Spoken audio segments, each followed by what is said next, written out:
사랑합니다. 축복합니다. 다시 한번 오늘 잘 오셨습니다. 오늘 잘 오셨습니다. 네, 감사합니다. 오늘은 예레미야에게 땅을 사라는 하나님이라는 제목으로 은혜 충만한 시간이 되기를 바랍니다. 남아프리카 제일 남단의 시만봉이라 불리는 곳이 있습니다.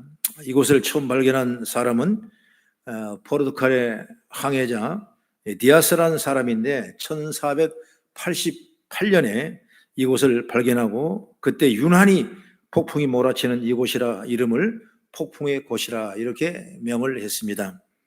그리고 10년 후에 비스코 다가마라는 사람이 이곳을 통과하게 됐는데 바로 그는 포르투갈 왕 조항 2세의 명을 받고 인도로 가는 항로를 개척해야 되지 않겠냐라고 명을 받고 항로를 지나가다가 바로 이 폭풍의 곳을 만나게 되고 이 곳을 통해서 항로를 개척함으로 그 이름을 희망의 곳이라 이렇게 새 이름을 내렸던 것입니다. 어찌 보면 폭풍에서 희망으로 바뀐 것이죠. 폭풍에서 희망으로 바뀌었다. 우리가 우리 삶을 가만히 살펴보면 무슨 일이든 그 일 자체에 희망과 절망이 잠재되어 있는 것입니다. 어떤 일이든지 여러분 다 희망이 있고 다 절망이 그렇진 않아요. 다만 우리가 어떤 생각과 마음을 가느냐에 따라서 희망으로 변할 수가 있고 절망으로 변할 수가 있다는 것입니다. 그러니 우리의 삶에 위기가 닥치거나 어려운 상황에 놓일 때 희망의 쪽으로 마음을 다잡는 것이 중요한 것입니다. 여러분 마음 자세에 따라 절망도 희망이 될 수 있는 것입니다. 사실 어떤 일이나 상황이 희망이나 절망이냐를 결정하는 것은 우리의 마음이에요.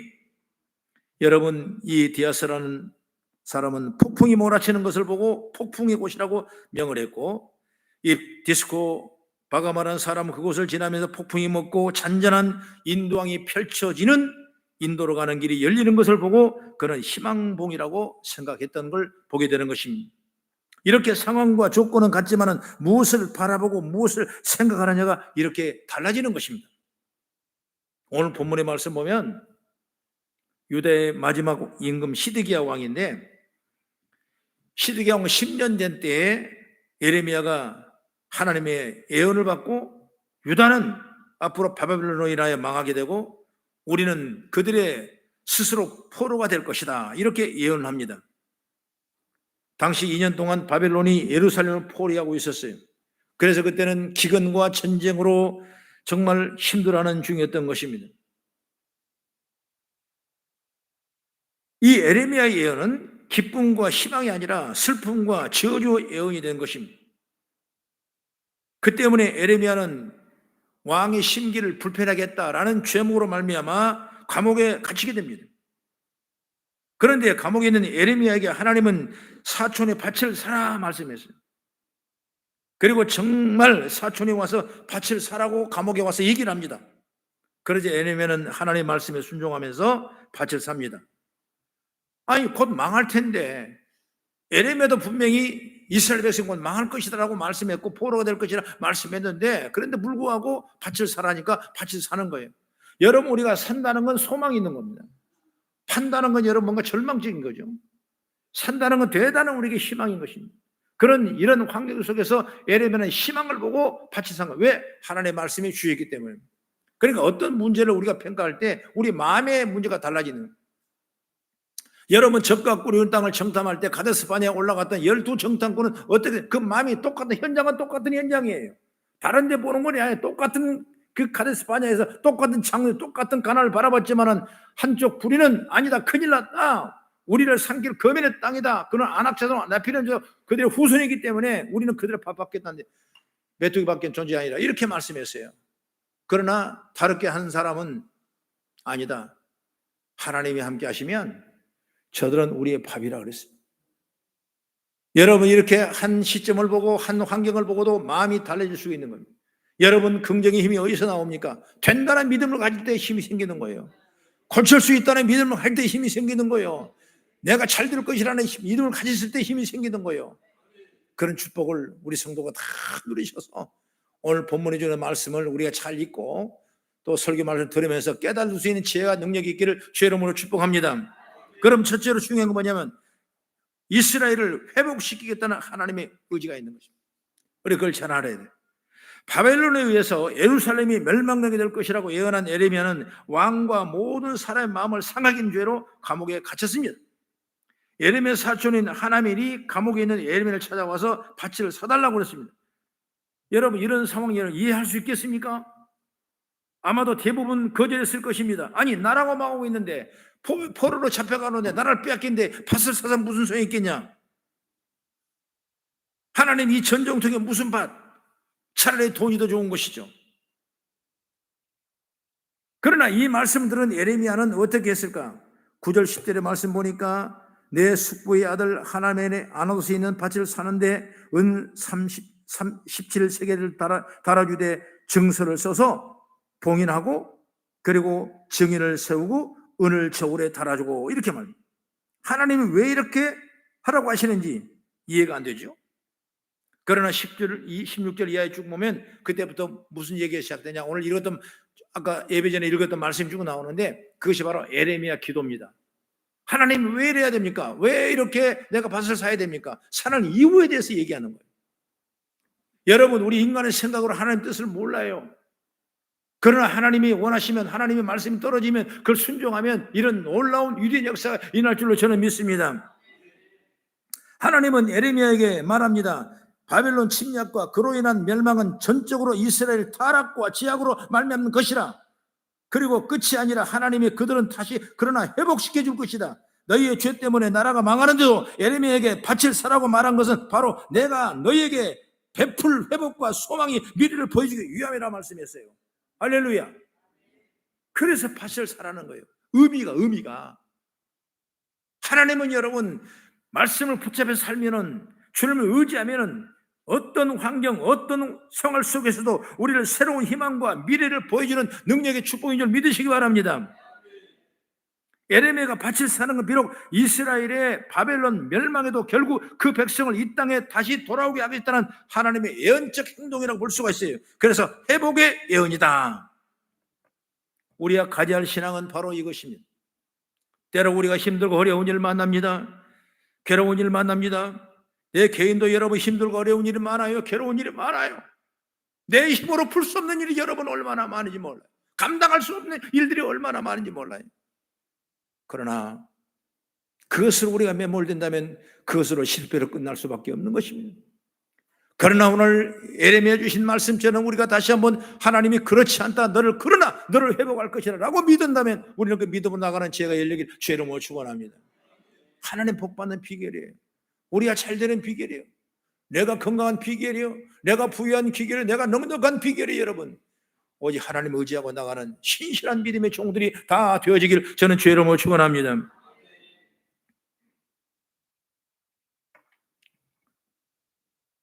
나의 죄든 내가 죄가 아니든 문제가 생깁니다. 그러나 하나님은 나를 그 자리에 그냥 두신 분이 아니라는 것을 기억하십시다. 하나님은 나를 반드시 그 자리에서 이렇게 회복시키게 될 줄로 믿습니다. 여러분 힘들고 고통스러운 삶을 살았다면 여러분 다시 한번 회복의 은혜를 입기를 주님으로 축원합니다. 여러분 한나라는 사람을 잘 알죠? 한나라는 힘들었을 때 이런 고백을 했습니다. 한번 사무엘상 2장 8절을 우리 같이 한번 읽어보겠습니다. 시작. 가난한 자를 진토에서 일으키시며 빈궁한 자를 거름더미에서 올리사 귀족들과 함께 앉게 하시며 영광의 자리를 차지하게 하시는도다. 땅의 기둥들은 여호와의 것이라 여호와께서 세계를 그것을 위해 세우셨도다. 할렐루야. 또 좋은 말씀이 있어요.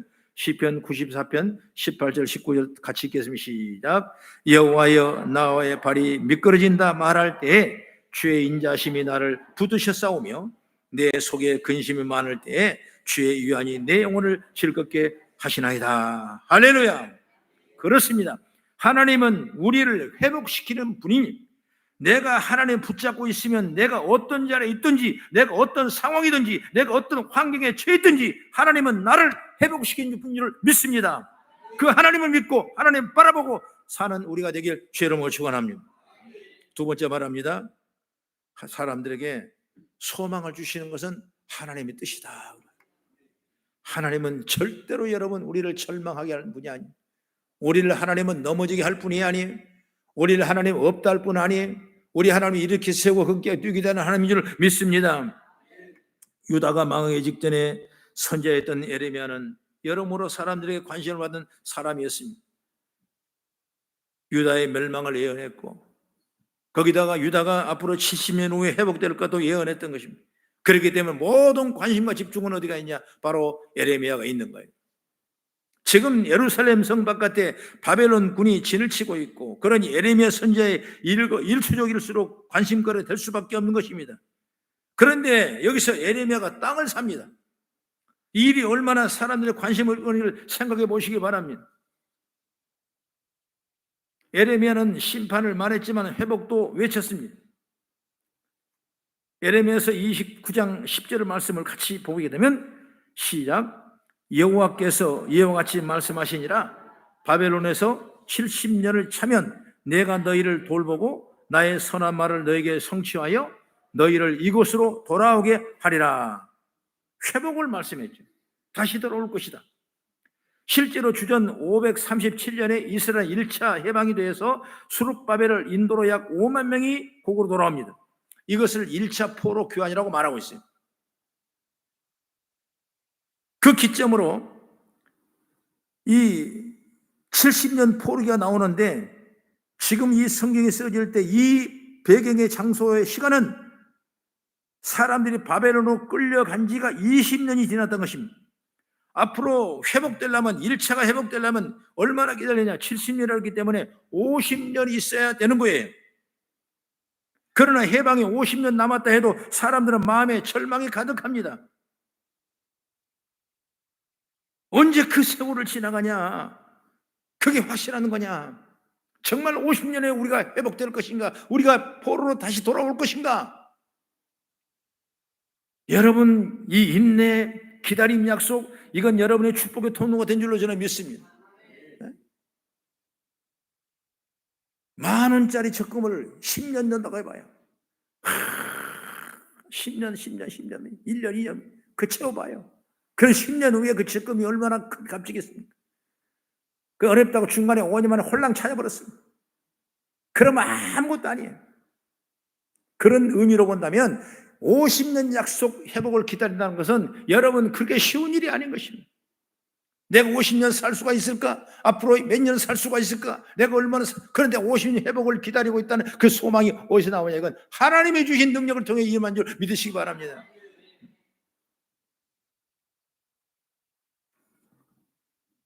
참고 기다리십시오. 믿음으로 기다리십시오. 깨지 말고 기다리십시오. 그저 참고 인내하며 기다리십시오. 조금 희생하고 조금 덜 먹고 덜 쓰고 여러분 참고 기다리십시오. 하나님 반드시 우리를 회복의 축복의 통로가 열리게 될 줄로 믿습니다. 책을 한 권 소개합니다. 죽음의 수용소에서라는 책이 나오는데 바로 에밀리 플랭클 2차 세계대전 중에 유대인이라는 이유로 아우슈비츠 수용소에 수용을 3년 동안 했던 사람이 그가 경험에서 토대로 쓴 책이 바로 죽음의 수용소라는 책이 나온 것입니다.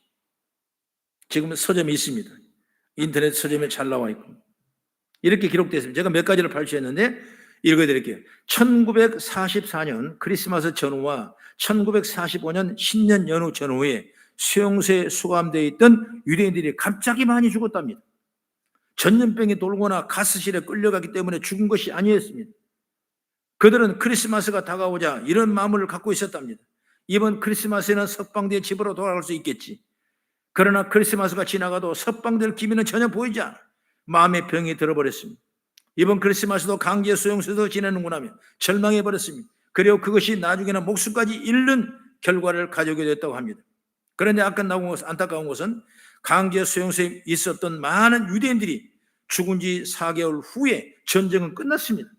크리스마스를 수용소에서 보냈더라도 다음엔 1945년 크리스마스를 생각하면서 좀 더 참고 인내했으면 좋을 텐데 소망이 사라지고 멸망이 오면 어떡하나 이런 생각을 했던 것입니다. 결국 여러분 소망을 잃어버렸기 때문에 소망 때문에 많은 사람이 죽었다는 거예요. 여러분 신앙생활은 여러분 중요한 건 뭐냐? 믿음으로 사는 소망인 줄 믿으시기 바랍니다. 소망을 가지고 사는 것이 신앙이에요. 오늘 현실을 주장하고 안 좋은 것이 아니라 내일 잘 될 것이다, 내일 될 것이다, 역사가 일어날 것이다, 하나님 도우신다, 믿어봐라. 그랬을 때 여러분 그 긍정의 미래의 기대감을 갖는 것이 믿음인 줄 믿으시 바랍니다.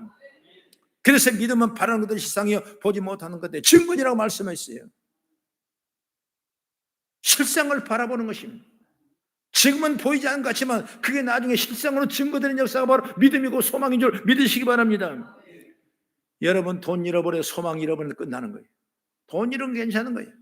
건강이 안 좋아도 소망 잃으면 그 건강 끝이 나는 거예요. 여러분 사람 관계도 여러분 소망이 있으면 되는 건데 소망이 끊어버리면 끝나는 거예요. 여러분 우리도 마찬가지입니다. 낙심과 절망이 가득하면 하루도 버티기 어렵지 않습니까? 한밤을 새우기가 얼마나 그렇게 힘든지 몰라요. 근심 없이 잠을 자게 되면 금방 날이 샜네. 아이고 잘 잤네. 여러분 근심을 해보십시오. 절망을 해보십시오. 여러분 1시간 1초 1분이 여러분 눈을 똑바로 뜨고 있으면서 염려하며 밤을 꼬박 새울 때 그 하루가 밤이 얼마나 힘들고 얼마나 긴지를 몰라요. 동지섣달 긴긴 밤이 될 수밖에 없어요. 여러분 소망을 가져야 돼요.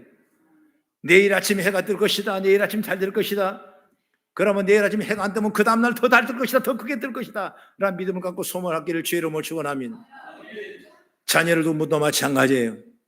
내 자녀가 잘 될 것이다. 그래. 지금은 우겨싸움을 당하고 어려움을 당하지만 아니다. 잘 될 것이다.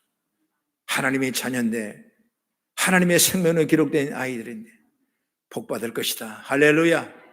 이게 바로 소망이에요. 이게 끊어지면 여러분 생명이 없는 거예요.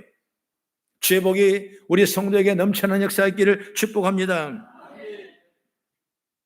시편 146편 5절의 말씀을 같이 한번 찾아봅니다. 시작. 야곱의 하나님을 자기 도움으로 삼으며 여호와 자기 하나님에게 자기의 소망을 두는 자는 복이 있도다. 할렐루야. 말씀이 얼마나 좋아요. 야곱의 하나님을 자기의 도움으로 삼으며 하나님을 내 도움으로 삼으며 여호와 자기 하나님에게 자기의 소망을 두는 자는 복이 있다는 거예요. 할렐루야. 그 하나님을 도움으로 삼는 자에게 하나님이 이렇게 말씀해 줍니다. 이사야 41편 41장 10절의 말씀 보면은 두려워 말라 내가 너와 함께함이라 놀라지 말라 나는 내 하나님 됨이라 내가 너를 굳세게 하리라 참으로 너를 도와주리라 참으로 나의 오른손으로 너를 붙들어 주리라. 할렐루야. 시편 62편 5절에 말씀합니다. 나의 영혼아 잠잠히 하나님을 바라보라 무릇 나의 소망이 그로부터 나오는도다. 할렐루야. 소망은 여러분 사람이 갖다 주는 건 아니에요. 어떤 환경이 갖다 주는 건 아니에요. 그 환경은 분명히 절망도 있고 희망도 있는 것입니다. 그러나 누가 소망을 갖다 줍니까? 주의 능력이 소망을 주신 줄 믿으시 바랍니다. 예레미야가 땅을 사는 것은 소망을 가졌던 사람들처럼 우리도 하나님을 바라보며 소망을 가지십시다. 중요한 것은 소망을 잃지 않습니다. 소망을 잃는 순간 우리는 끝인 것입니다. 그러나 하나님을 향한 소망을 놓지 않으면 얼마든지 우리는 가능성이 열려 있는 줄 믿습니다. 모든 것이 열려 있습니다. 하나님의 도우시기 때문에 그러는 거예요. 그러니 우리는 모두 소망을 놓지 않기를 주의 이름으로 축원합니다. 마지막으로 세 번째, 하나님의 뜻은 포기하지 말라. 제가 전에도 한번 말씀을 드렸던 기억이 나는데 19세기 말 미국의 남부지방에 바구밑대로 인하여 목화 농사가 초토화됐습니다. 농민들은 기쁜 한숨에 숨을 쉬고 고통에 빠져 있었습니다. 이걸 처리할 엄두조차 없습니다. 하지만 그들에게는 비구밑대가 빼앗지 못한 것이 하나는 있었습니다. 그것이 뭐냐면 하나님에 대한 믿음이었습니다. 이렇게 고백했습니다. 이 땅은 하나님이 우리에게 주신 삶의 터전이다. 고작 벌레 때문에 이곳을 포기할 수 없어. 여기까지 인도하신 하나님이 우리 모른 척 내려주실 않을 리 없을 거야. 상황과 환경을 못 막막했지만은 그들은 하나님이 향한 믿음 하나로 버텼습니다. 그리고 목화가 아닌 다른 작물을 재배하기 시작했습니다. 희생불량의 이 위기에서 그들은 하나님 주신 소망을 바라봤습니다. 그로부터 20년이 지나 1919년에 이 지역이 세계 최대의 땅콩 생산지가 되었다는 것입니다.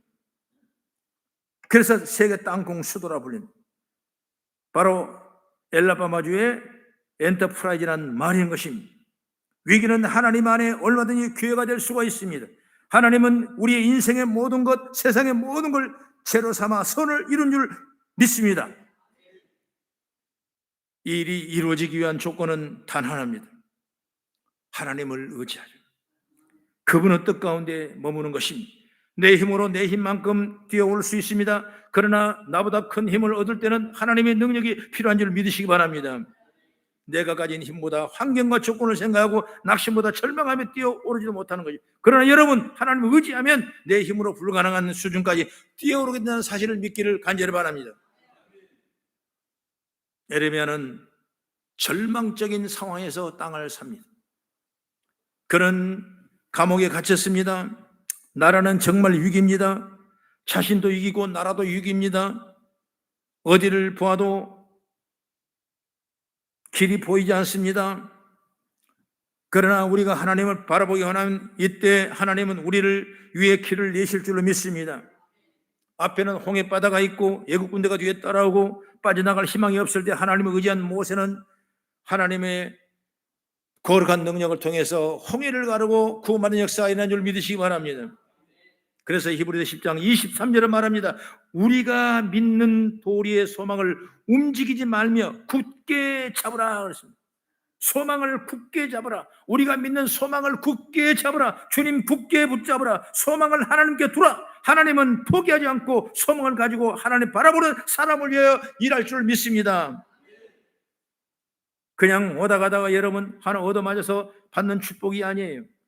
하나님은 소망을 가지게 되면 우리 모든 삶을 주장하시고 이끄는 일을 믿으시기 바랍니다. 우리가 소망을 하나님께 두면 하나님 우리를 위해서 일하게 될 줄로 믿습니다. 그러기에 우리가 반드시 버려야 할 것이 있습니다. 포기하지 하고 절망하고 낭만하는 걸 버리시기를 주의 이름으로 축원합니다. 마지막으로 시편 42편 11절 우리 같이 한번 기쁜 마음으로 읽어보겠습니다. 시작. 내 영혼아 내가 어찌하여 낙심하며 어찌하여 내 속에 불안해하는가. 너는 하나님께 소망을 두라. 나는 그가 나타나 도우심이라 말미암아 내 하나님 여전히 찬송하리로다. 할렐루야. 소망을 가지라. 어찌하여 낭망하며 어찌하여 낙심하는고 불안해하는고 너는 하나님께 소망을 두라 그랬습니다.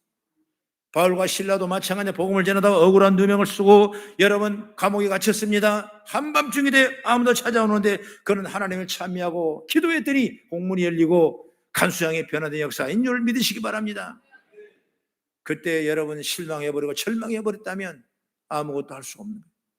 우리 삶에 그런 일이 얼마나 많습니다.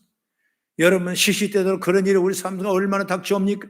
육신에 대한 어떤 건강에 대한 힘든 어려운 일 또는 사업에 대한 어려운 일, 물질과 부동의 어려운 일, 가족관계 어려운 일, 친구들의 어려운 일, 여러분 형제간의 어려운 일이 얼마나 엄습하고 힘든 일이 우리에게 다가옵니까? 그러나 이것을 그 환경에 매이지 말고 어떤 환경이든지 절망이 있으면 그 안에는 희망이 있는 거예요. 폭풍의 곳이 있으면 그 안에 희망의 희망봉인 줄 믿으시기 바랍니다. 우리가 그 믿음을 가졌을 때 하나님의 영광이 드러나는 거예요. 오늘 예배 여러분 은혜를 축복하시고 소망은 하나님 믿는 사람들의 특권이라는 것을 믿으시고 여러분 이어나가는 지혜가 열리기를 주의 이름으로 축원합니다. 기도하겠습니다.